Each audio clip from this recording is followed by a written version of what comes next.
It's hard to believe that less than a year ago, we were all excited about the Galaxy Fold being released. And then just a couple weeks later, it was clear that there were critical flaws in its build. And now we have the Galaxy Z Flip.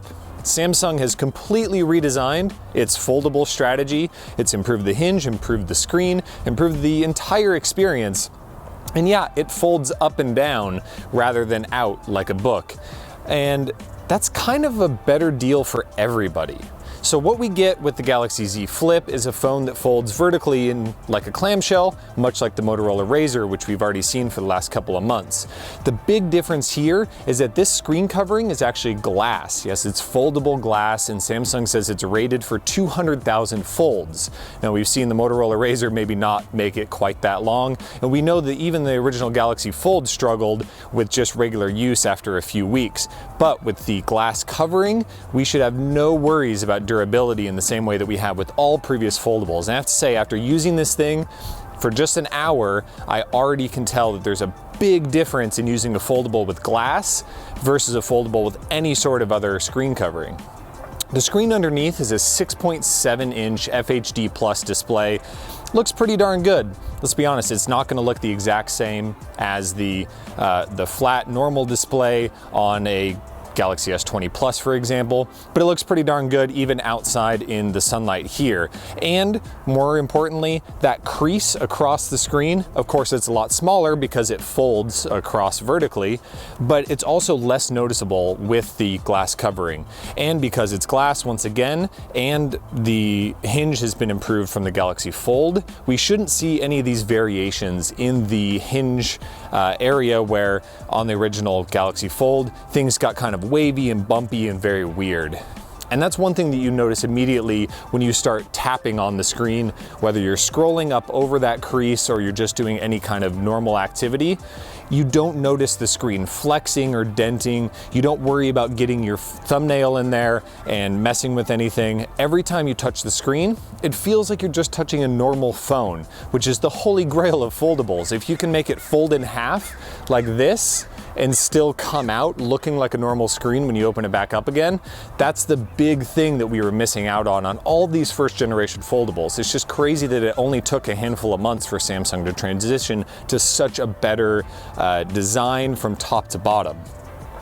Now, of course, when you close this thing, let's be honest, it's still pretty thick, it's pretty big. It's not all that usable when it's closed either, because unlike the Galaxy Fold, you don't get a full cover display. You get this little tiny cover display, which is a little over an inch diagonal, and it shows the time and date, and it shows incoming notifications. You can even swipe through notifications that have come in. Not really all that useful. One funny thing you can do with it though is you can use it as a viewfinder from the camera. You can double press the power button, launch one of these two cameras, a regular and an ultra wide, and actually use this as a viewfinder. I have to say, doesn't work all that well. It's the tiniest viewfinder you can imagine. You should really just open up that screen. And the nice thing is you do get a front-facing camera on the inside, so you can take a normal video call, you can just take a regular selfie with this camera. It's a very unobtrusive hole punch. It's not a big notch. But one thing that has been carried over from the second generation Galaxy Fold, the refreshed Galaxy Fold, is this large bezel around the screen. The screen covering goes underneath this large raised bezel to make sure that no debris can get in behind the foldable portion of the display.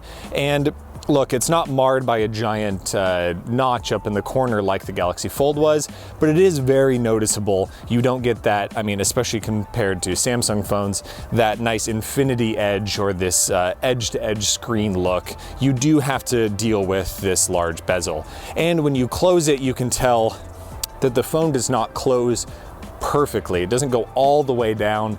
That's unfortunate as well. But again, you're getting the upside of the screen actually being able to fold in half and not causing problems. With all these changes in the hardware, the Galaxy Z Flip addresses the problems that the Galaxy Fold had. And that's a really good thing because it means we can look at this piece of hardware and this form factor, this tall and skinny phone that folds down into a clamshell size, for what it is, and actually see all of the things that it brings to the table compared to a traditional smartphone.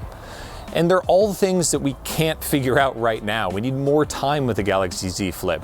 We don't really know how the software is going to work out with its split screen when you fold the hinge in, or when it just uses regular apps in this really tall and skinny aspect ratio. We don't know what the battery life is like from the 3300 milliamp hour battery. We're not sure what level of camera quality Samsung put in here, and we just don't know whether it's worth the $1,380 price tag, especially when you have the Galaxy S20 Ultra at almost the exact same price with a traditional non-folding form factor. We're going to figure out all these things when we get our hands on the Galaxy Z Flip once again, and you're going to be able to see all that on AndroidCentral.com and right here on the Android Central YouTube channel, so be sure to subscribe and follow along on all our Galaxy Z Flip updates.